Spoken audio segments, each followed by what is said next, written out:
I put a hidden camera in my wife's office, and I couldn't believe what I saw. Hey folks, my name is Alex and I'm 27. Let me tell you a story about how the people you love can turn into monsters, wishing you dead. It all started when Beth, my one and only, found a lover. I'd recently started antidepressant meds, so we hadn't been intimate in over 6 months. Despite this, she was constantly buying new lingerie and spending late nights and weekends at the office. If it wasn't work, it was ladies' nights with their friends from school. It was just so obvious. I wanted to talk it out, fight for her marriage, but she acted like nothing was wrong. Her reaction left me confused. What lover? The medication has made you insatiable. It's like our honeymoon all over again, she said, as she headed to the office, perky and oblivious to the pain she was causing. I'm not proud of what I did next, but I had to get to the bottom of it, so I set up a camera in Beth's office at lunch, took my scheduled pills, and waited. The waiting was killing me. My imagination tortured me with all sorts of scenarios. Maybe she was flirting with her boss to get a promotion, and she was always joking about how Todd was her work husband. But nothing I'd imagined prepared me for what I actually saw when I picked up the camera the next day. The man my wife was with that afternoon was me. The appearance, voice, behavior, there was no doubt. But how was that possible? I'd been at home waiting, preparing for the worst. Was it the pills? I told Beth about the camera, what I'd seen. She became quite upset. Not that I'd recorded her. Ever since I'd gotten on the pills, she said, I'd become more adventurous. No, she was upset that I didn't remember. Am I that forgettable? She cried. I was going nuts. I decided to follow Beth. She was on a date with me. I started hyperventilating and had to get out of there, but the worst was yet to come. One night I woke up and I saw Beth with myself. I wanted to pull them apart, but I couldn't move. I felt like I was tied up, trapped inside my own body. I can't begin to describe the horror. My insanity was confirmed. Beth admitted me to a psychiatric facility. I know she was doing what was best for me, but she didn't even visit once. She was working all the time. But I didn't have to stay for long. The doctors weren't sure if anything was wrong and discharged me. They recommended I look up my parents' medical records. My illness could be hereditary. I didn't tell Beth I was discharged. I figured I'd surprise her. But the surprise was all mine. According to my late parents' records, I had a twin named Aaron. They'd given him away as a baby because of a possible psychological disorder. I didn't feel bad that I was relieved by this news. If my twin had a psychological illness, that meant I could have one too. It would explain everything. I could finally get back to my normal life.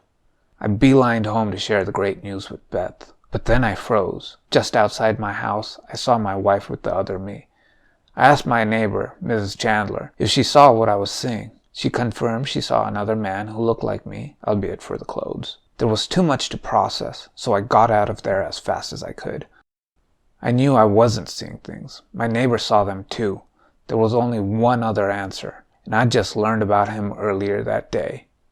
The real question was, why was he back now? And how far would he go to get what he wanted? Was my Beth in danger?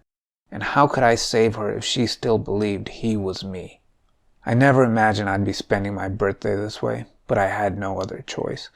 If she saw the two of us together, I knew she'd understand at once. And what better gift could a man ask for than to be reunited with his loving wife? I broke into my own home and waited behind the drapes in the study, watching, waiting for the right moment to burst out and catch them together, forcing my wife to see that he was an imposter. But what I saw made me question everything. Beth walked in, on the phone. She was ordering a pizza, one with pepperoni and one with...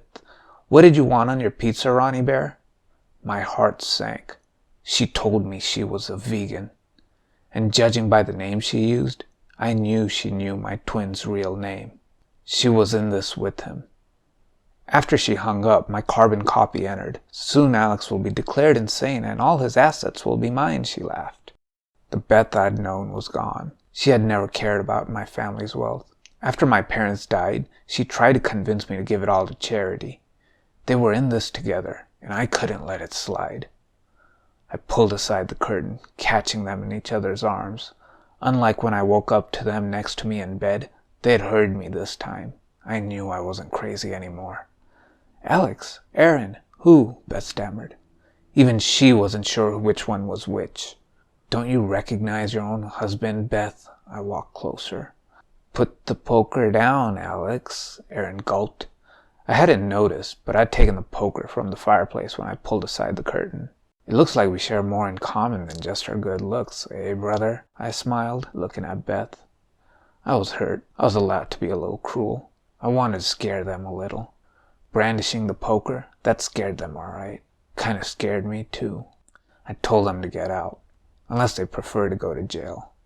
Alone, I lit a fire that night, burning all the photographs of me and Beth together. It had all been a lie. How could I have been so blind? I believed Beth loved me, but she had set me up this whole time. As I looked at each photo before tossing them into the fire, I recalled I'd never been diagnosed with depression until I met her. And I'd met her right after I'd gotten my inheritance. The next day, my lawyers had her sign a post-nuptial agreement, ensuring she was entitled to nothing after the divorce. She signed because it would keep her out of jail, but she also had to agree to testify against Aaron, who'd already skipped town. It was Aaron that had approached her in a bar shortly after my parents died. He came up with a plan to use her against me. She pretended to have all of my interests. She even pretended to be a vegan, just for me. I wasn't depressed. It was my instincts telling me something was wrong, that was too good to be true.